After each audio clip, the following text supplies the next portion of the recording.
Bonjour, André-Jacques Seret ici pour une autre vidéo d'autodéfense. Et le sujet du jour, tel que vous nous l'avez demandé, c'est la claque. La claque en autodéfense, pourquoi pas donner un coup de pied, pourquoi pas donner un coup de poing? Mais pour plusieurs raisons. Premièrement, vous ne voulez pas vous blesser les mains.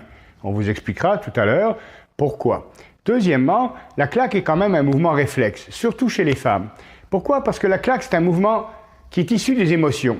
Et donc, les émotions se passent surtout dans le cerveau hémisphère droit. Et donc, qu'est-ce qui va arriver? C'est que quand vous êtes énervé, vous allez vouloir donner une claque sans même vous en rendre compte et ça va partir, bang, brusquement, et du côté gauche en général. Et donc voilà, la claque, c'est quand même quelque chose à laquelle on est plus ou moins habitué et qui a quand même sa valeur. Je vais vous montrer comment. Premièrement, on a 3 types de claques en autodéfense. Dans le système de défense serrée, 3 types de claques. Tout le monde connaît la claque circulaire. On a aussi la claque qui est linéaire et on a aussi la claque qui est verticale, de bas en haut ou de haut en bas. Donc, les mêmes principes s'appliquent à toutes ces formes de claques. Quel est l'avantage de la claque? Comme j'ai dit tout à l'heure, par rapport au coup de poing, il n'y a pas de danger de se blesser la main. Donc, après avoir donné votre claque, vous pourrez utiliser votre main pour prendre le téléphone, pour appeler à l'aide. Dans la séquence qui suit, je vais vous montrer comment donner une claque circulaire. Je vais faire le mouvement au ralenti et décomposé. Je vais vous expliquer comment faire. Donc, la claque dans le système de défense serré, comme toutes les frappes, doit s'accompagner du poids du corps.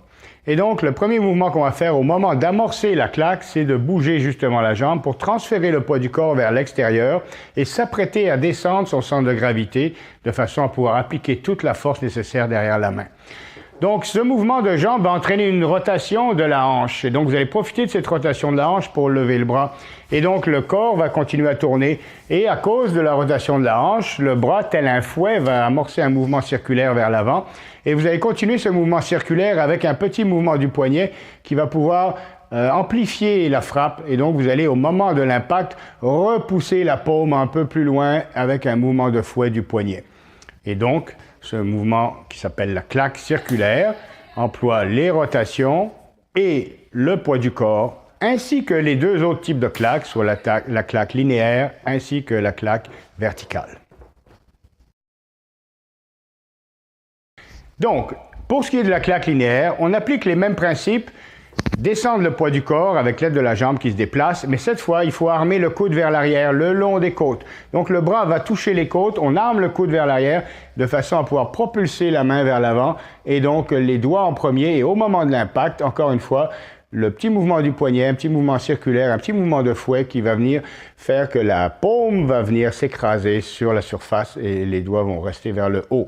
Donc, encore une fois, tout le corps accompagne le mouvement de la claque. La claque, elle est linéaire. Le coude est bien tiré vers l'arrière de façon à pouvoir amplifier le mouvement au maximum. Encore une fois, pour ce qui est de la claque verticale, qu'elle soit de bas en haut ou de haut en bas, on demande encore une fois au départ un déplacement du corps qui va initier le mouvement, qui va vous permettre de mettre tout le poids derrière votre main. Et donc, encore une fois, rotation des hanches, rotation de la coiffe des rotateurs de l'épaule et rotation du poignet à la dernière minute, à la dernière seconde. Et la paume encore vient s'écraser sur les parties ou s'écraser sur le haut du crâne avec, comme j'ai déjà mentionné 2-3 fois, le petit mouvement de fouet du poignet. Dans les démonstrations suivantes, vous allez voir les claques appliquées sur des attaques. Vous allez pouvoir remarquer que dans tous les cas de figure, on utilise la garde parlementaire, la distance de sécurité. Et quand on donne les frappes, on utilise le poids du corps et la rotation de tous les membres pour une efficacité maximum.